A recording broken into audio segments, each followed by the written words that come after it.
এই পিন স্যারের চেয়ারে কেন? তোর স্যার কই? বাবা উনি আমার স্যার। আপনি কে? বাবা। কে বাবা? কোন বাবা? কার বাবা? স্যার উনি আমার বাবা। কেমন বাবা? আমি ওর গর্বিত বাবা। ওকে নিয়ে গর্ব হয়? আপনি জানেন আপনার ছেলের ব্যাপারে সবকিছু? আপনার ছেলে তো সব বিষয়ে ফেল করছে, শুধু ড্রয়িং ছাড়া। ড্রয়িং এ সে এক্সপার্ট। এর জন্যই আমি ওর নিয়ে গর্ব করি, কারণ আমি ওর হাত ধরে ধরে আর্ট শিখাইছি। এই জন্যই সে বাজে ছবি আঁকে, খারাপ ছবি আঁকে, অশ্লীল ছবি আঁকে। সেই দিন বাথরুমে গিয়ে দেখি হারামজাদা বাথরুমের দেয়ালে আমার ছবি এঁকেছে। ছবিতে আপনার কাপড় চোপড় ছিল তো? না, কেন বলুন তো? টাকার কত না, বাথরুমে বেশিক্ষণ মানুষ কাপড় পরে থাকে না। তবে কি?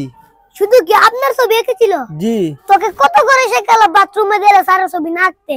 সরি বাবা, মিলে গেলে তো আমার কথা। দেখ স্যার রেগে আছেন। স্যারের সাথে ম্যামের ছবিটা এঁকে দিতে পারতি। মেয়েদের বাথরুমের দেয়ালটা খালি আছে, পরের বার এঁকে দিব। এই তুই মেয়েদের বাথরুমে কেন যাস? এই যুগের ছেলে তো চিত্র অঙ্কন করতে চায়। প্রশ্নটা ওরে করছি। আমার সামনে আমার ছেলে কথা বলে না, তাই আমি উত্তরটা দিছি। কেমন বাবা আপনি? গর্বিত বাবা। আপনার ছেলের আরেকটা অভিযোগ আছে।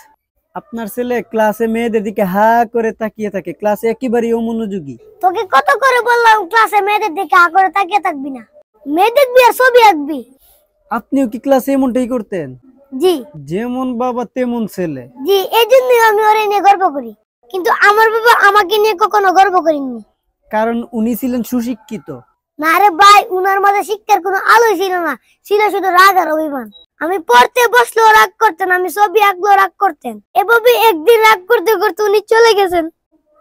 কাঁদবেন না, বয়স হয়েছে তো তাই চলে গেছে। কাজের মেয়েকে সাথে নিয়ে।